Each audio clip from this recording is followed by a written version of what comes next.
Welcome back, everyone, to the deep dive.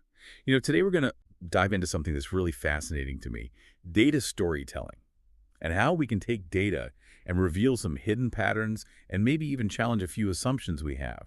So we've got some really interesting student research, and it's focused on New York City public high school SAT scores.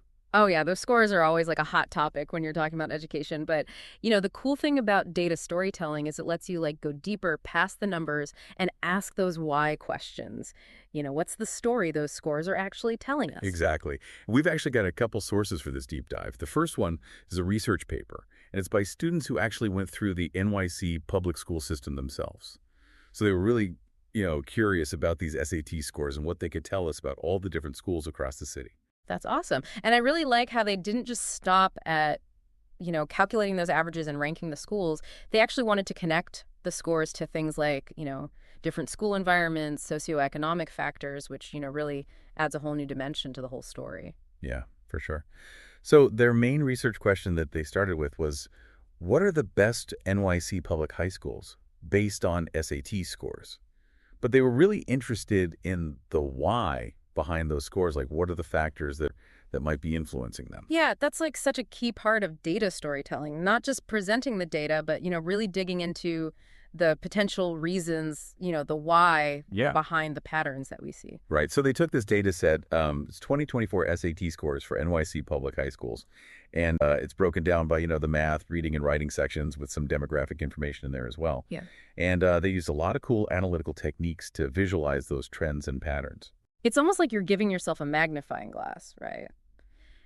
To look at that data, it helps you see things that you might not notice right away at first glance. Yeah, absolutely.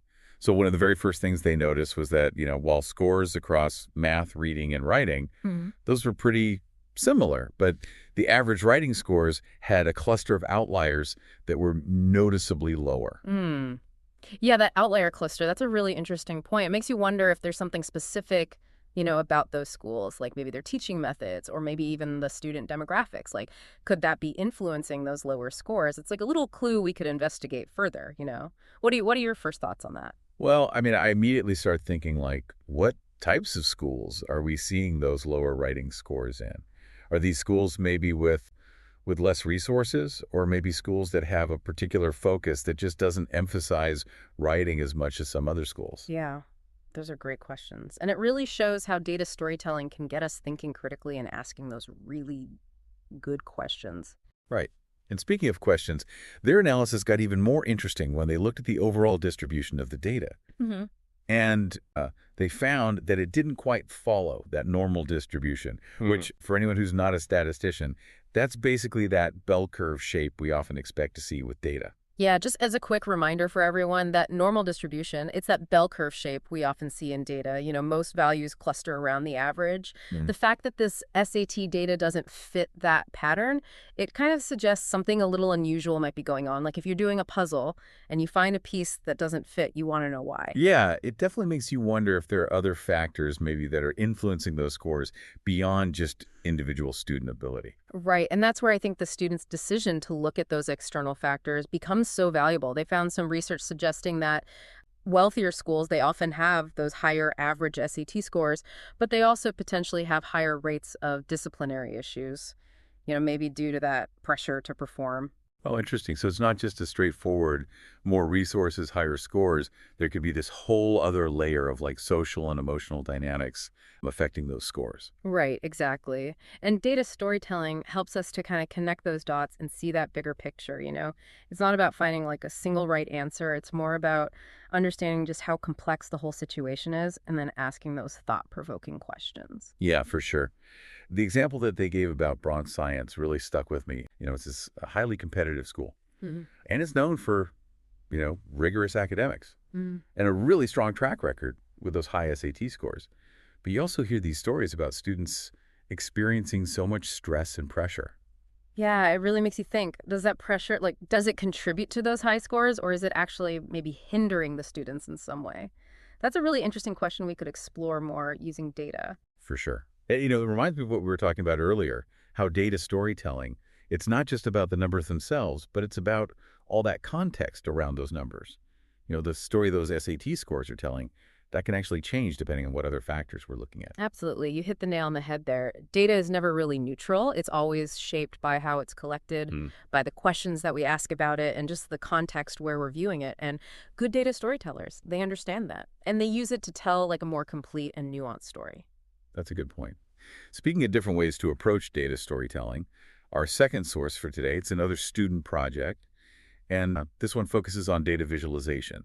So this student, they also used NYC SAT scores, but this is from the 2022-2023 school year, and they decided to present the data through like some really eye-catching bar graphs. Ooh, that's great. That's a great example of just how powerful visuals can be in data storytelling. You know those bar graphs, they're amazing for highlighting those comparisons between different categories.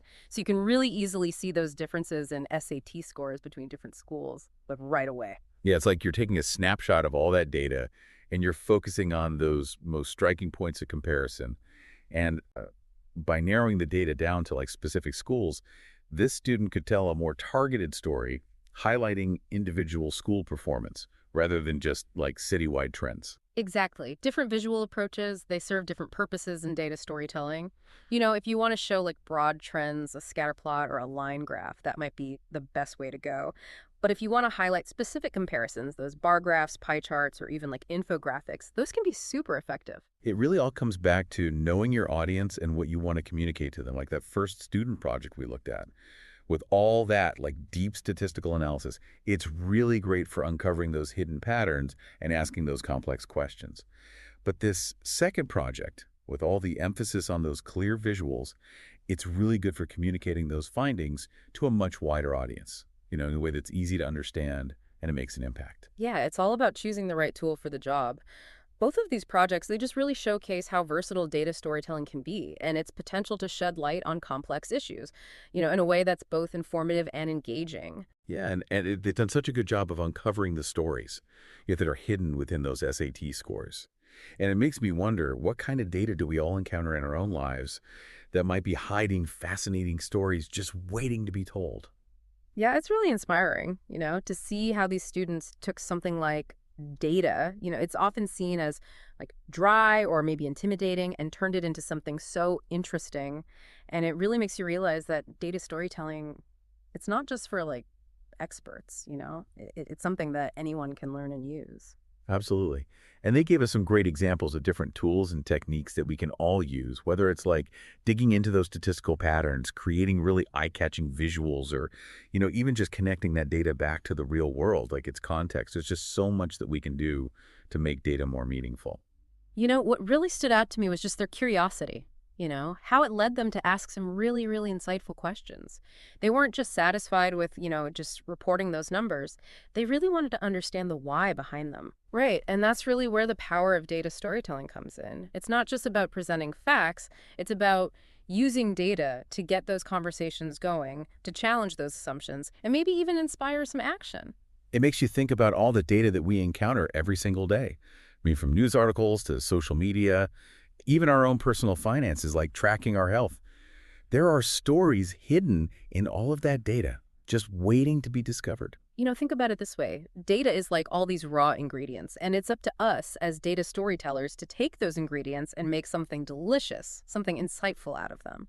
So that brings us to our final thought for today. If you could add just one data point to these student projects, something to help tell a more complete story about education here in NYC, what would it be? Hmm. What piece of information would you be most curious about? Would it be something about teacher qualifications, extracurricular activities, or even just access to technology for the students? I mean, the possibilities are pretty much endless, and there are stories out there just waiting to be told. So the next time that you see some data, don't just think of it as a bunch of numbers. Think of it as a potential story. Ask questions, dig deeper, and just see what you can uncover. And that's it for today's deep dive. Thanks for listening.